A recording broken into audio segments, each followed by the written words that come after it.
La grieta del 9 de julio. El jueves pasado transitamos por otro 9 de julio sin honor ni gloria, pero con mucha ignorancia. Ignorancia de la que presume cierto sector, llevándola con jactancia y bravata que, en la medida de comprobar cierta impunidad, extiende a la aplicación de violencia lisa y llana. Un grupo de opositores al actual gobierno protagonizó escenas bochornosas e indignas, donde periodistas, trabajadores técnicos de medios de comunicación y unidades móviles fueron agredidos incomprensible, inexplicable y cobardemente. Todo con la ausencia total de las fuerzas de seguridad, entre comillas. El gobierno de Cava ha quedado acorralado en su propio juego porque, si no fue el artífice de la violencia contra el periodismo, fue al menos cómplice y, en el, digamos, mejor de los casos, ha dejado clara su impericia para garantizar la seguridad de la que gozan los periodistas hasta en los campos de batalla. Los corresponsales de guerra están más protegidos en los enfrentamientos que en la 9 de julio. Pero, ¿quiénes son los que, pidiendo libertad de prensa, agreden a la prensa? No todos son como la anciana esa que dijo no querer ser Valenzuela y que cuando el periodista la corrigió con Venezuela, ella misma dijo que no y volvió a decir que no quería ser Valenzuela. La composición de personajes es ecléctica por demás. Jóvenes libertarios que lo que saben de historia es que San Martín tenía un caballo blanco o que Belgrano creó la bandera, y gente fashion a la que solo le preocupa no parecerse al quemo de un peroncho. Consignas que, si no fueran preocupantes, serían hilarantes, compitiendo deslealmente con el propio Capusotto.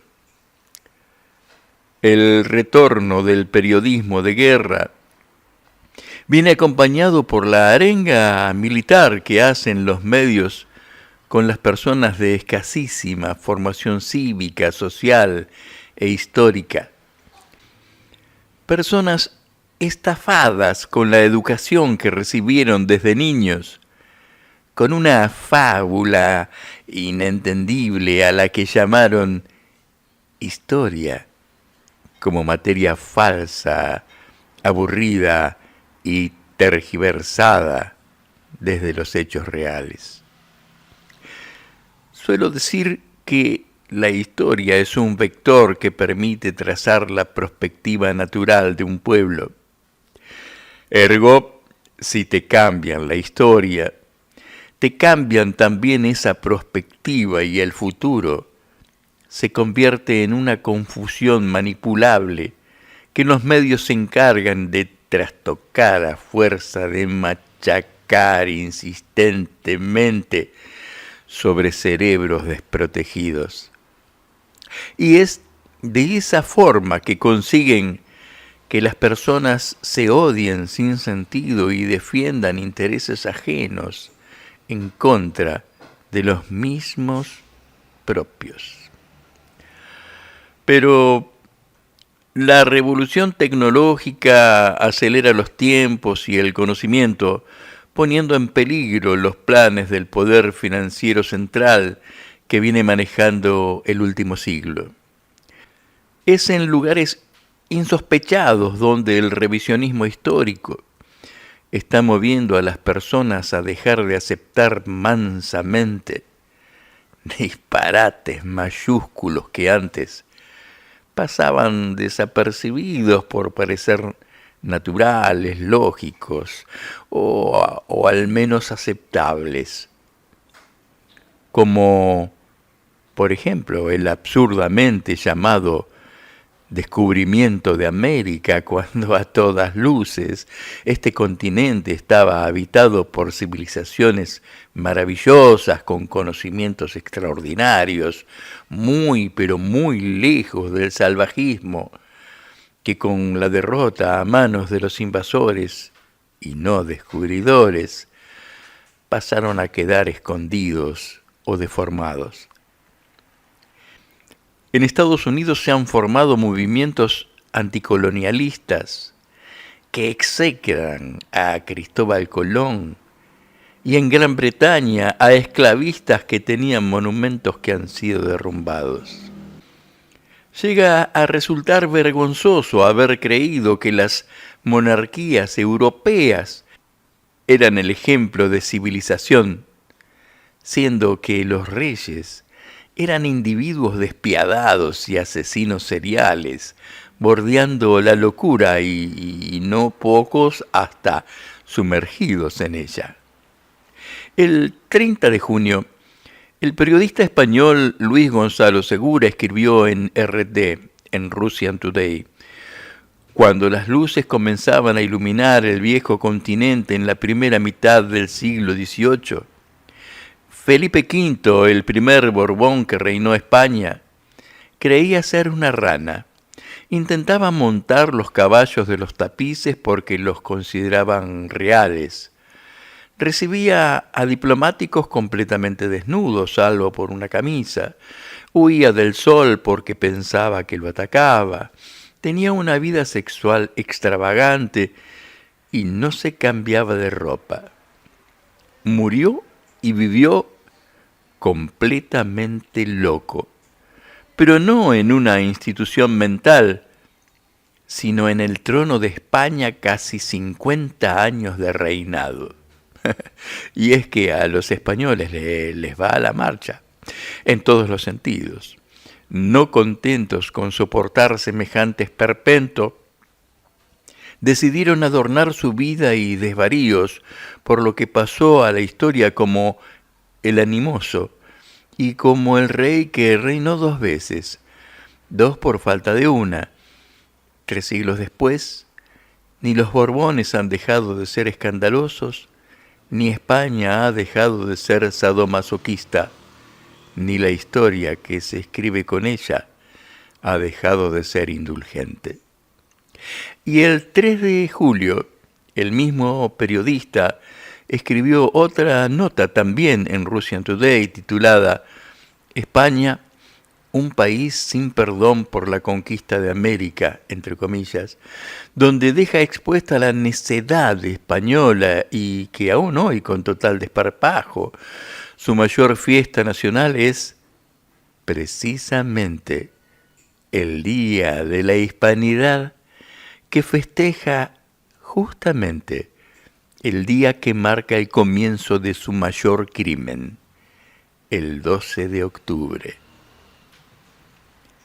A contramano de todo el resto de la humanidad que se arrepiente y ha pedido perdón por las masacres cometidas, como el rey Felipe de Bélgica, que ha enviado una misiva a Félix Tshisekedi, presidente de la República Democrática del Congo, en la que ha pedido perdón por la violencia y los sufrimientos causados durante la colonización. En 2010 Japón hizo lo propio por la colonización de Corea del Sur. En 2004 Alemania por Namibia, Francia por las torturas en Argelia y en el norte de África. En el 2013 el Reino Unido por Kenia.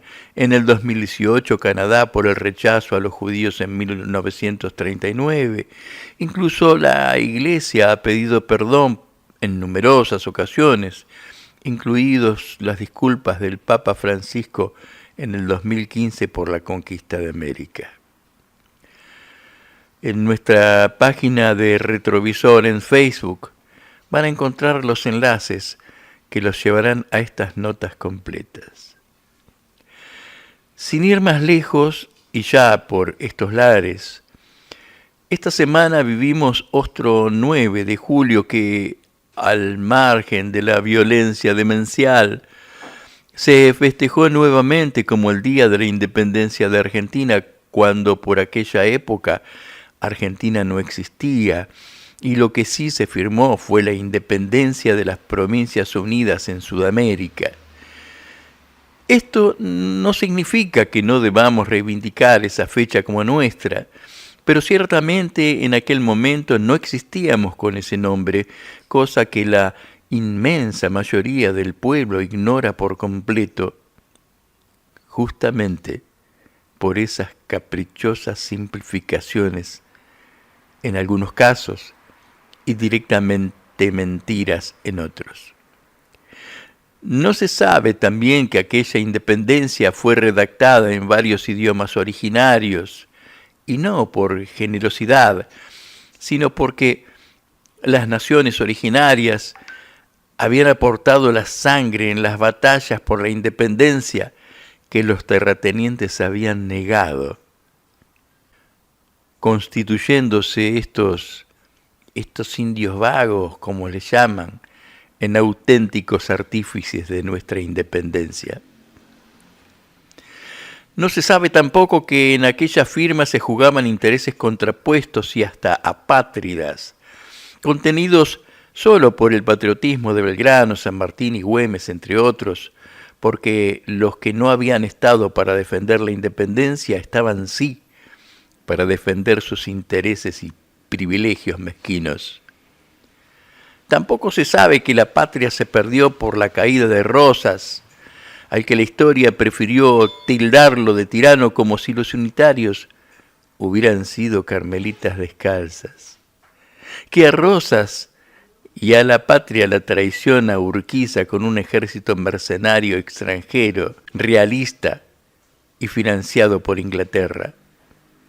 Derrota donde pasamos a ser neocolonia británica que, entre otras cosas, restauró la esclavitud a la que sometió a las naciones originarias traicionadas después de ser, como ya dije, los artífices de la independencia, con la mentirosa campaña del desierto, que por cierto no era desierto desde ningún punto de vista, justificada vergonzosamente por pillos infiltrados en nuestras filas, con argumentos estrafalarios y vergonzosos. La mentirosa campaña del desierto, que no era, y la fratricida e ignominiosa guerra contra el Paraguay respondieron principalmente a intereses británicos, que se quedaron con buena parte de la Patagonia por un lado, y por el otro desmantelaron con el genocidio la floreciente siderurgia paraguaya y la independencia industrial del continente, cosa que no hubieran conseguido con la defensa patriótica de Rosas, quien fuera reconocido hasta por adversarios conspicuos como Alberdi, por citar un caso paradigmático. Esa ignorancia de la historia y ese culto a la mentira impresa hace con que la brutalidad morbosa se mantenga hasta nuestra época, como en el caso del silenciado por la prensa de los asesinos del cacique Javier Chocobar, entre ellos el terrateniente Darío Amín y dos capangas, que acaban de ser liberados por la injusticia de Tucumán sin haber cumplido ni una mínima parte de su condena. El crimen quedó registrado en imágenes filmadas en el momento y fue perpetrado un 12 de octubre del 2009. Sí, escucharon bien. Un 12 de octubre fue la fecha que eligieron para cometer el aberrante y cobarde crimen. El Día de la Hispanidad. Les dejo enlace. ¿Hasta cuándo vamos a permitir que nuestros hijos sigan siendo engañados y manipulados con la historia mentirosa impartida desde las escuelas para poder continuar manipulándoles su futuro? ¿Qué pasa con los ministros de educación? ¿Son apenas administradores de los magros salarios? Si San Martín es el padre de la patria, ¿por qué su archienemigo y vendepatria de Rivadavia está en todas las principales avenidas, escuelas, colegios y hasta en los cuadernos? Hasta hace un tiempo, la oligarquía concesionaria de los intereses del poder financiero internacional estaba tranquila con su patraña de historieta, porque los libros siempre fueron caros para que pocos tengan el acceso al verdadero conocimiento. Pero la tecnología los ha puesto en evidencia y eso los alborota. Y acostumbrados que están a resolver sus necesidades matando, están viendo cómo. Están viendo cómo porque saben que ahora a los muertos no se los deja a los caranchos tirados en el medio del campo que nadie se va a enterar. Hoy todo se fotografía y todo se filma. Y aunque manejen los piolines de la comunicación, los intersticios les juegan en contra y la población termina enterándose. Esto los obliga a cambiar de ropa. De hipócritas tienen que asumir el rol de cínicos y eso los escupe en la cara porque quedan en la evidencia indisimulable y vil. Se irán haciendo daño. Hay que tener cuidado y estar preparados, pero hay que resistirlos, porque de lo contrario se quedan otros siglos más.